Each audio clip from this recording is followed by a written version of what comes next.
Everyone, it's Jeremy. Welcome back to turn 57 of Pokemon Gold, where we are playing Cyanwood City. Let's jump into the turn. Okay, so we have a whole bunch of stuff going on. This is actually probably going to be a pretty long episode, so we got a bunch of stuff to talk about. It's been a bit of a wild ride, so we'll go through like we normally do. We have completed Evocation 5 on our way to Thaumaturgy. We've completed Thaumaturgy 6 on our way to Thaumaturgy 7. Claimed the Outer Throne. We'll take a look at that here in a second. Claimed the Throne of Fortune. Take a look at that in a second. Got some site searches. Nothing with Dark Knowledge, nothing with Auspex. We cast King of Elemental Earth. And we got Barathros, which is...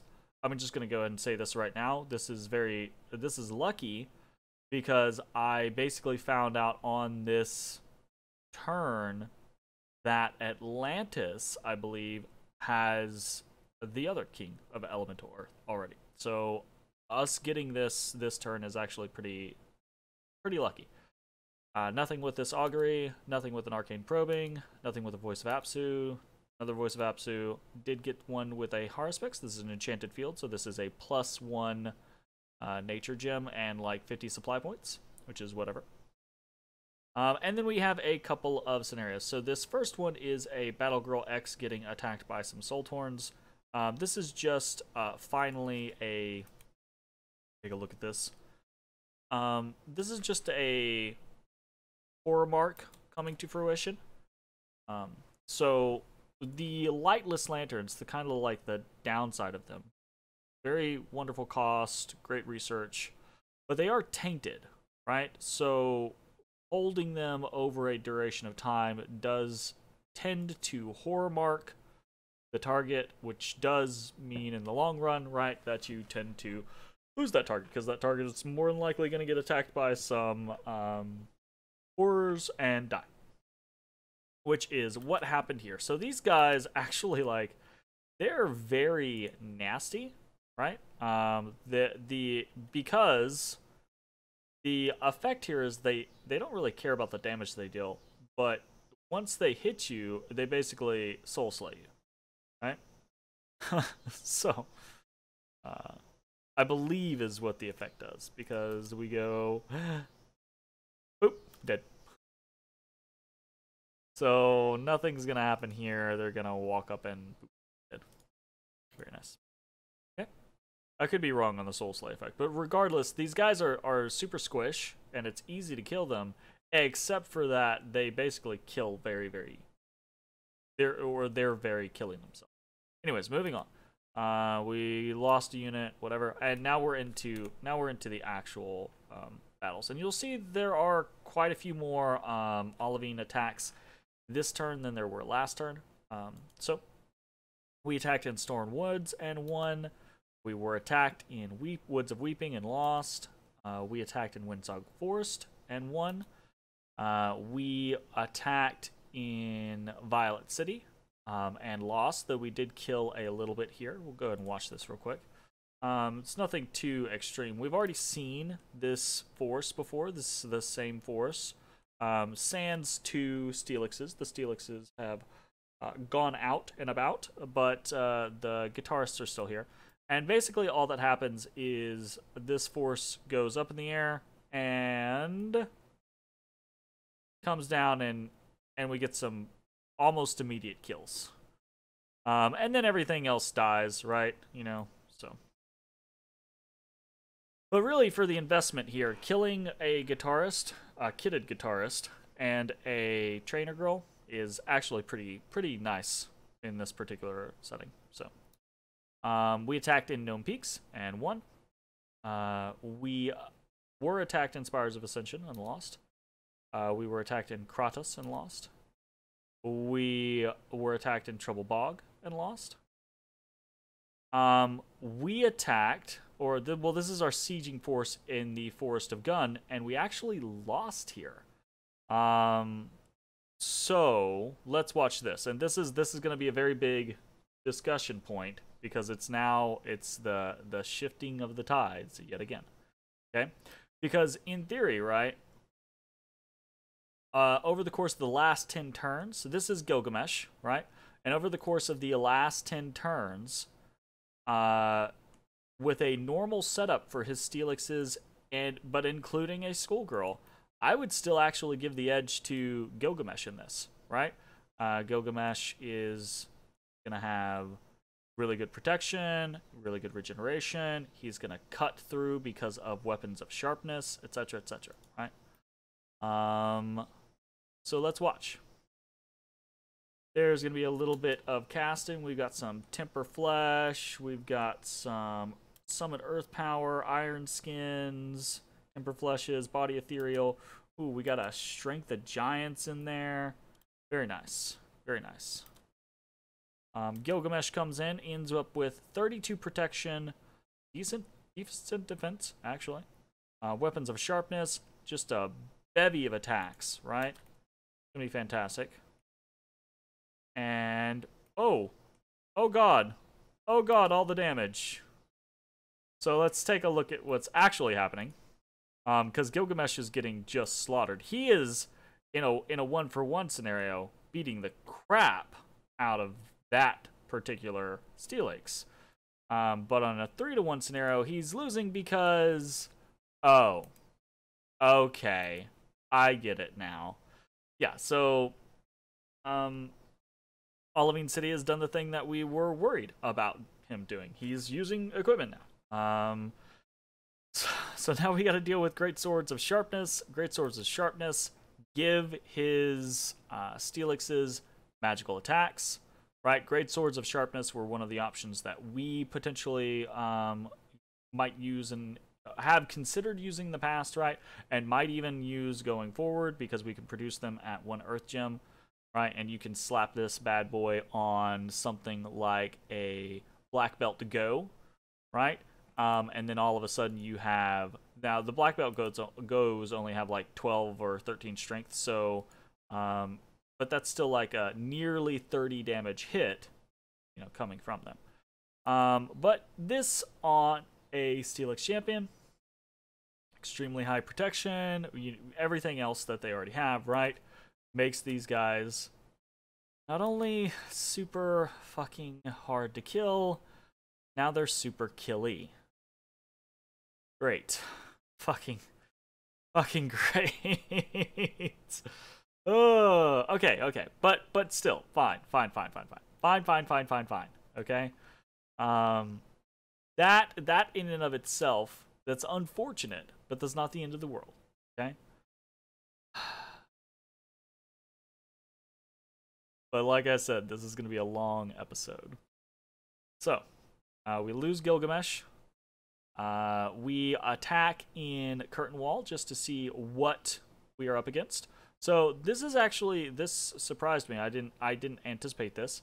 And I might have already done this before. I don't remember. It's been that fucking long. I didn't keep good notes if I did. But this province has 86 fucking sand slashes in it. It's a lot of sand slashes. So definitely not going to be able to attack this with the little force, the little 60 force that I sent out there. So we're going to pull that back.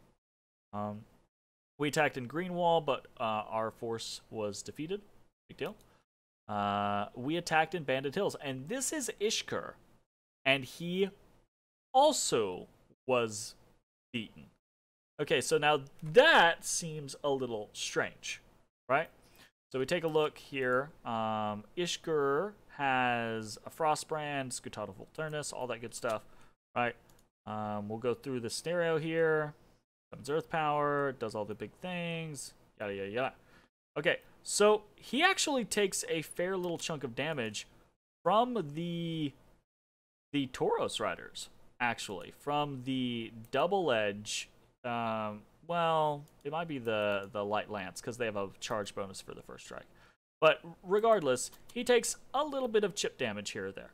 Not enough to really be super concerning. He gets his hit points back, etc. Right? But what is concerning is the fact that his fatigue is so incredibly high. Even with, I say even with, he only has 4 reinvigoration. I gotta keep that in mind. He's not fatigue neutral. But that being said, right? In a normal scenario, I would put Ishkur, the Steelix champion, even fatiguing, against one of Olavine's regular Steelixes. But this Steelix also has a great sword of sharpness. So, what the issue is I think Ishkur probably could have won this. However, because he is fatiguing out repeatedly, he's losing a lot of attacks. So eventually, he gets down to 57 hit points versus 198, which is not a good ratio, and he runs. Fortunately, he does make it off, but barely.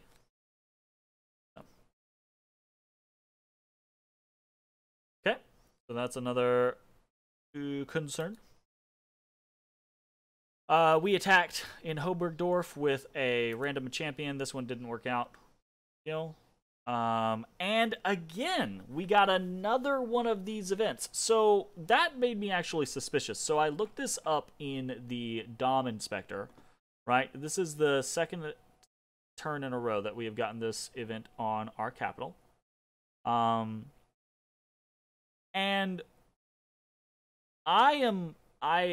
okay, so I don't know for sure. I looked it up in the mod inspector and it just said that it was a random uncommon event, right? It gave some statistics on the commonality of it, etc.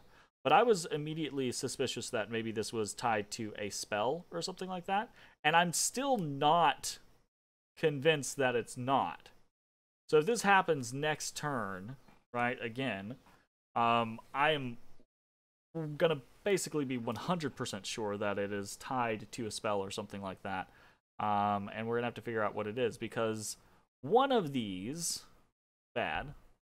2 of these is like, okay, this is really fucking bad. If it keeps happening, this is roughly 5% of my population is what the event does. That's fucked up.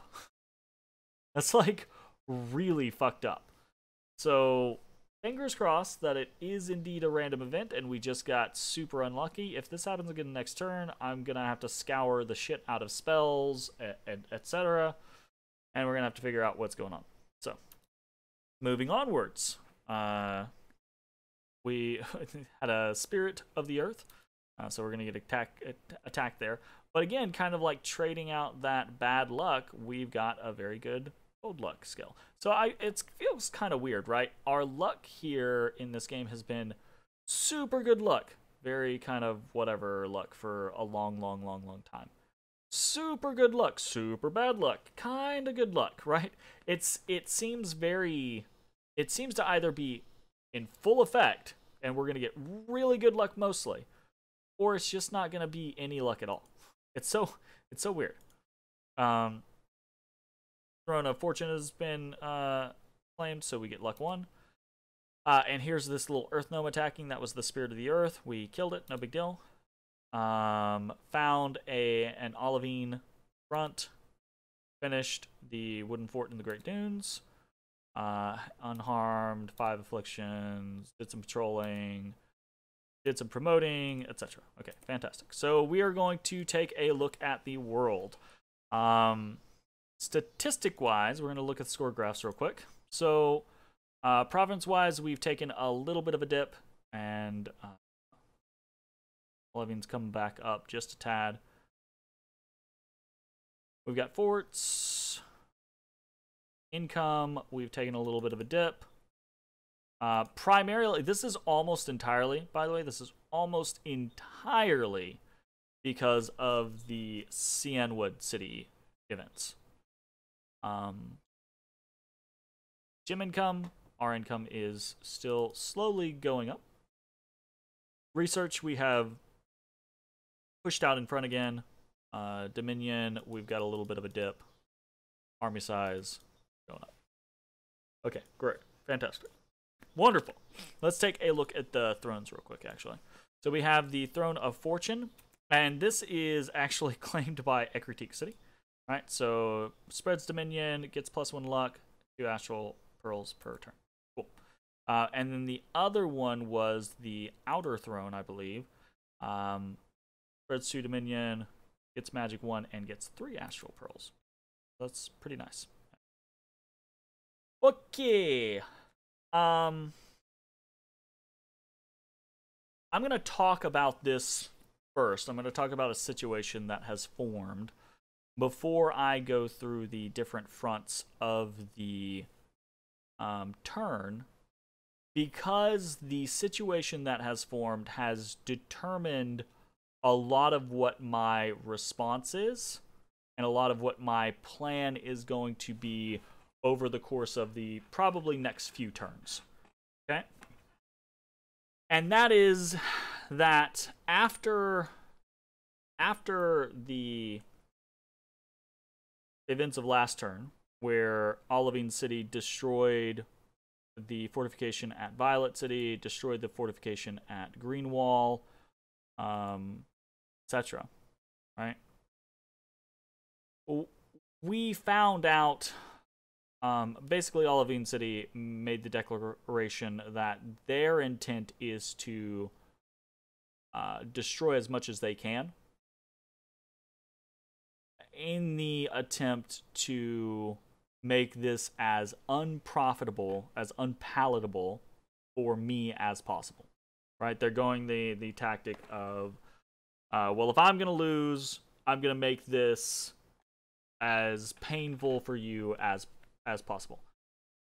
And so I have waxed poetic on the back and forth of that with the players in this game already. And I don't care to go over it in great detail, but I will say this, right? After the events of this turn, with him coming at me with the great swords of sharpness, right? We've seen over and over and over again, Olivine City has the ability to fight me, right? Every time I figure something out and turn something on, right? A few turns later, Olivine City hits me with something else, right? Switches up the game, hits me with something new, right? Every single turn, or every single time that happens,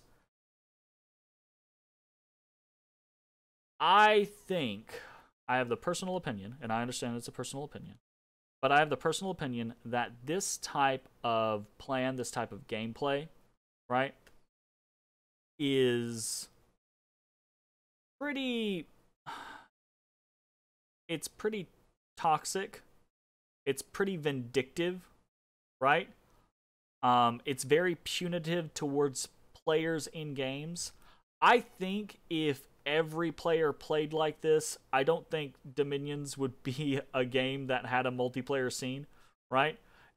I think we can all stomach it happening every once in a while to us, right? That kind of concept where, like, oh, we're fighting a guy and he just torches his capital and we're like, okay, well, we just lost 15 turns and thousands worth of income and time, etc. for, well, basically nothing because he torched his capital and now it's up. You get the point, right? There's mechanisms for this in the game, and I get that. So I'm not going to go into too much depth. But because he has basically declared that he is going to do this, that's going to inform the way we fight this war from now on, right?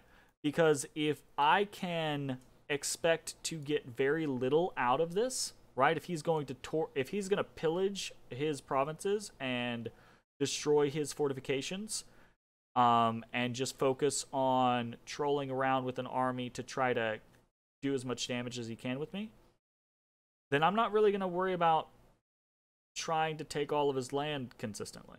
Right? I'm still going to put together flying forces, like I have been, and they'll probably raid around and continue to do that because that's going to help hamper his income, help hamper his gym income specifically.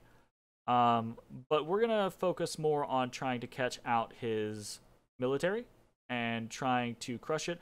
And we're going to focus on trying to... We already did that whole thing where we're like, it takes 1, 2, 3, 4, 5, 6, 7 turns to get to Olivine City. Okay, well, we're gonna work on putting together that team that's gonna do that in, you know, X amount of terms to go sit somewhere.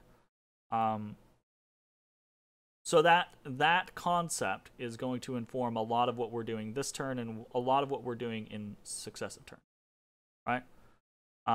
One of those statements, and this again could be bait, right? This could be the concept that Olivine City is like, I'm saying this to put him on edge, but one of the things that he has said is that he is, this turn, going to try to take a cap and raise it to the ground, etc., right? So we own 2 caps. That's Saffron City and Viridian City. So, or 2 other people's caps. I don't think he's going after mine. Maybe he is. Who knows, right? But we're going to try to do our best to prevent that proactively. Let's just jump into the actual discussion of what's happening on the different fronts.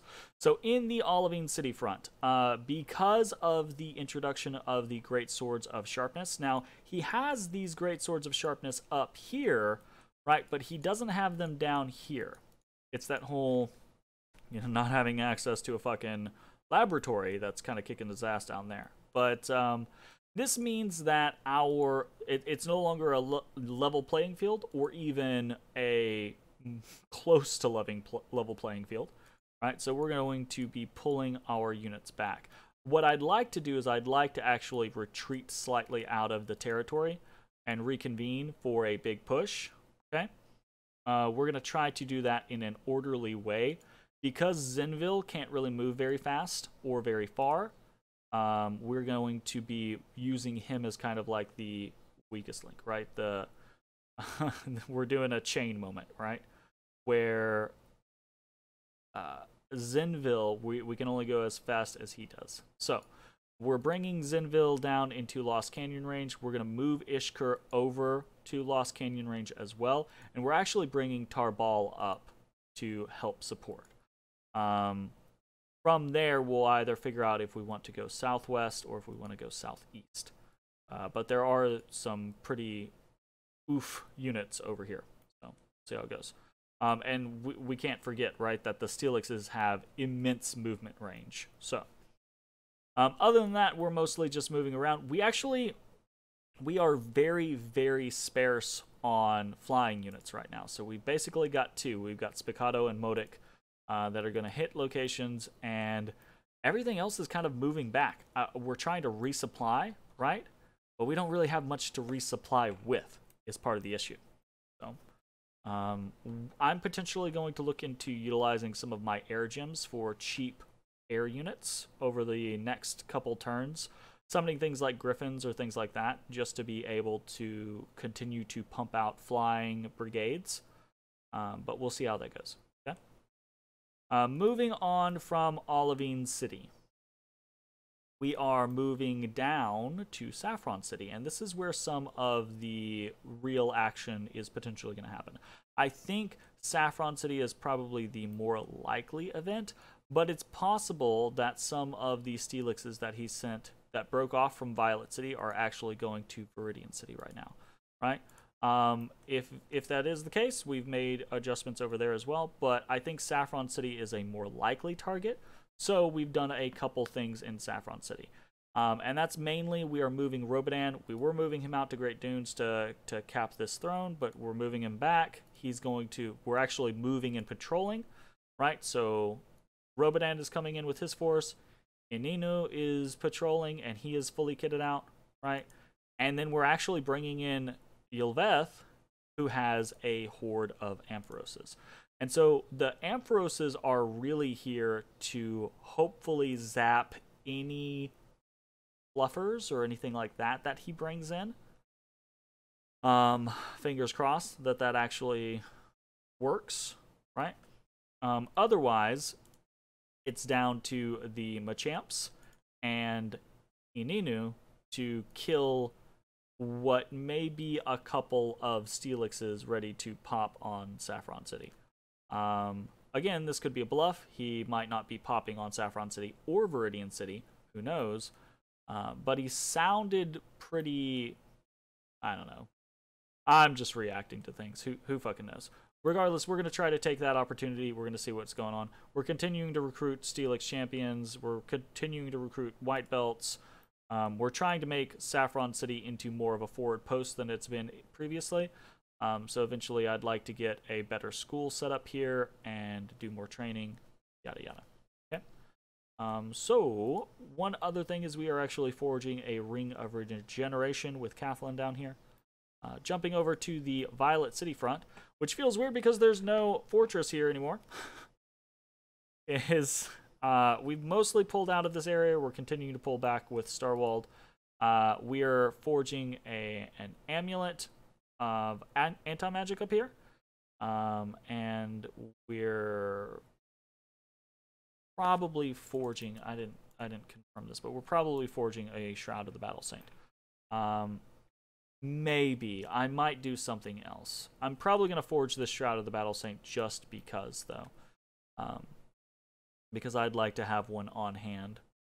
So, from there, in Viridian City, we aren't really recruiting anything, because I didn't have quite the amount of money that I wanted to. But what are we doing as far as protecting Viridian City? Well, we're bringing Ekis back, but that's not really to protect. That's because Curtain Wall is way too robust for us to actually target with just his force, right? So we're coming back, potentially going to pick up some more units and then go back after Curtain Wall. But what we're doing down here is we're actually patrolling with Koma, Wanda, and Venna. And it looks like this. So Koma is continuing to do her Earth Power Strength of Giants scenario. Wanda is basically just the leadership, but we've actually added in an Empress party, again, in order to hopefully zap any fluffers that might come into the mix. Then we have the rest of the regular units. Then we have Venna, who is basically just smack dab in the middle of them, ready to go summon Earth Power, Weapons of Sharpness, and probably actually do that twice. Now that I think about it. Just to make sure that she hits as many people as possible. And that'll be that. So, I think, this isn't a guarantee, but I think 29 units that have Summon Earth Power, Weapon of Sharpness on them could potentially do a good job here. I actually failed to mention this. That's what Ininu is set up to do, by the way, is to be in the middle of all of these prodigies and to Weapons of Sharpness them as well. And then he's going to do a buff cycle and go into fight. But yeah, so that's what we're doing down here in Viridian City. I think that has a decent chance of doing damage. I actually think this might have a better chance than just a normal group, primarily because of... I was going to say primarily because of that, but never mind, I'm lying. I was thinking of doing Arcanines and things like that, and the Crunch has magic damage. So there's the chance of getting through Ethereal, right? And Ethereal's kind of that F-me zone where Olivine bringing in like fluffers to do body ethereal and then to have them just have the rest of their buffs, etc. That kind of makes the Celix's the overkill scenario for me. But if that's the case, we're just gonna have to suffer at that point. So we'll see how it goes. Okay, that's Viridian City. Moving over to Cyanwood City, we're actually going to hit up Impassable Mountains first. We're doing our normal shtick here. We're recruiting a Battle Girl Pearl and some Mareeps. But we've got an issue, and that issue is that Impassable Mountains is actually very, very, very... And we've known this, right? It's very weak, right? It could very easily get popped by a few Steelixes. And losing these Amphiroses would be a very bad thing. That's part of the reason why I wanted to start moving the Amphiroses from Impassable Mountains up into places like Saffron City, eventually wanting to move to like Cyanwood City, etc., right? But we're kind of stuck in a bad situation with these Helixes currently. So we're going to be looking for opportunities to fix that over the course of the next few turns. But we don't have an option at the moment. So what else are we doing? We're moving around, but none of that's super important. We're doing a couple of different things in Cyanwood City aside from our basic recruitment. We're getting another swimmer, other stuff that we normally get. I will notate that we did not get another H3, so that's unfortunate. I'm actually going to just send this guy out. I don't really care. Nope. Nope.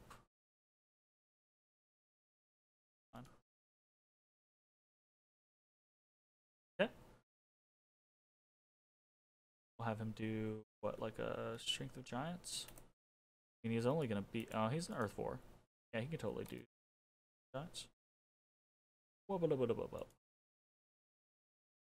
So yeah, we'll have him just back, and the plan there is to just start to get him moving up towards the front, because eventually we'll probably want to put some gear on him, kind of like we did with Robior. So, no big deal.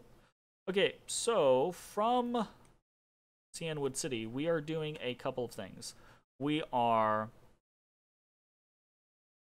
forging wing shoes. This is because I have run into the situation where, Irma can no longer site search in this area. So we're actually site searching with a new Air 2 that we luckily found over here, or got over here in Meridian City. But Irma can no longer summon or do site searches. So we're actually going to outfit her, or we're not going to outfit her. We're going to put her on forging duty. And she's doing winged shoes for us right now because we keep running into these scenarios where I would love to have some flyers moving around and about, but the people aren't flyers, so I need some wing boots. So we're probably going to get a couple of wing shoes going, and then do something else from there. We are forging some gear. We're doing a dragon helmet. We are doing... What else do we got? We're doing a firebrand. We're forging a Scutata Volturnus. Right, we're doing a bit of gear forging. Noted, we're doing an amulet of anti-magic, Shroud of the Battle Saint. Might not use the shroud, but we are forging that gear for Barathras, the King of Deeper Earth, because this is a very good thug, super light, heavy thug, or light super combatant chassis, depending on the setup that you're going to utilize. And I just want to have some gear at the ready for him in case I want to use him for that purpose. He's pretty decent. So that's part of what we're doing there. And then we're actually doing I say we're actually doing, but we're doing some other stuff. I say we're prepping to do some other stuff. You might notice that Rex is now Fire 5. He's got the Flame Helmet on. He's got a Skull of Fire on. Fantastic. Just a few more turns, and we'll actually be able to make a Ring of Wizardry, which will be pretty good. And from there, Rex will be able to cast Eternal Pyre. And I think that's a game plan that we're actually going to go for. Simios is actually sneaking out while Ubosethla, whatever, this swimmer, is building a lab out here in Silverwall. Right, so we're continuing on with our plan to put up as many of the... Oh, nope, wrong one. As many of the Future Fist exploration locations as we can. So we're going to try to start doing that every other turn is the plan, to have Simios in a new location, building a new Future Fist exploration. That's a Earth Gem every single time. It costs us, mind you, 500 gold to build a lab. and then 10 earth gems to put up the spot. I don't know that that's worth it, honestly. I'm probably going to look back on this and be like, yeah, that absolutely wasn't worth it. But there is a potential future, 30 turns from now where I go, okay, I have 26 earth gems per turn because of that decision rather than 11 earth gems per turn, and that really matters. So that's the general mindset right there. So we're working towards Eternal Pyre. We're working towards this or we're enacting this scenario where we do the Future Fist explorations, and we're trying to get to this point to where Chuck is leading a massive army. So this is probably going to be a bunch of black belts. Probably going to use a bunch of our EVs, and in the meantime, we're actually putting together quite a substantial force of Polyraths, right? To defend ourselves from potential water.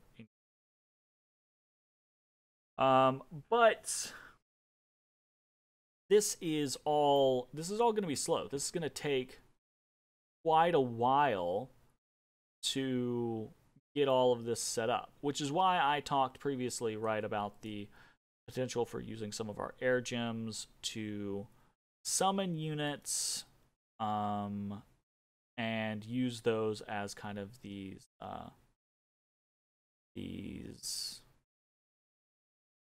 alpha airstrike support units, basically. Like, if we come in here, I'll use Chuck because I don't want to have to redo, but summon things like griffins, right? You can get 5+ griffins for 9 air gems. We can do wyverns, but those, I don't know, that's not super great. We could start doing some Call of the Wild spam, although I don't really like this. I think this is very expensive for what you get.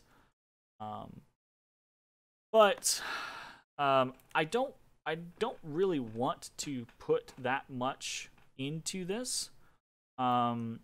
So that is one option that we might do. I might actually send someone out to Saffron City and start summoning griffins out there, and then using that as a resupply location for some of my air raids, etc.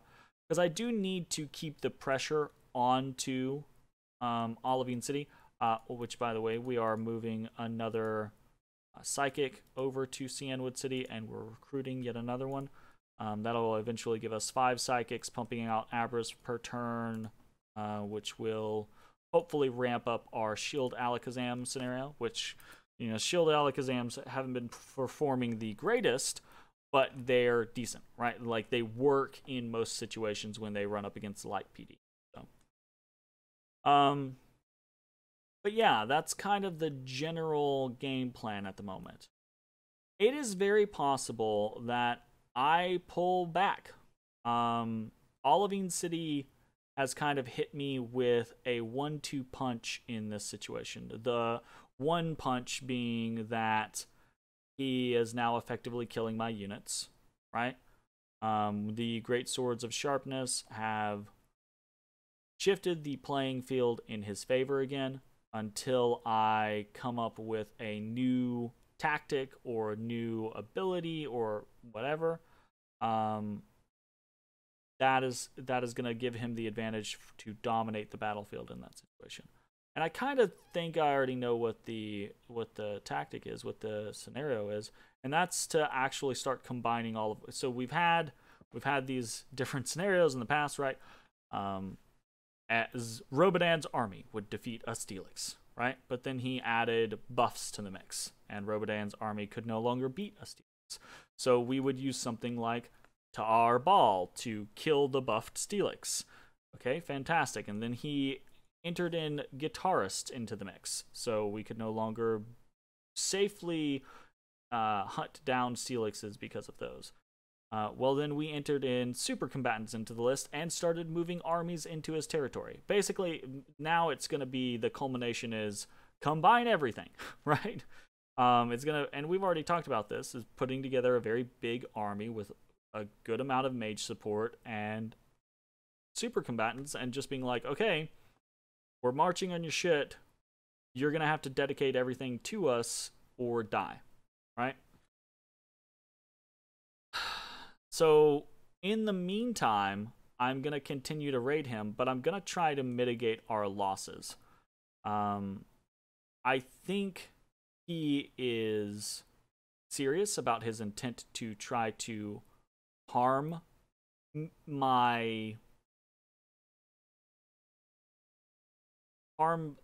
the value of me beating him, right?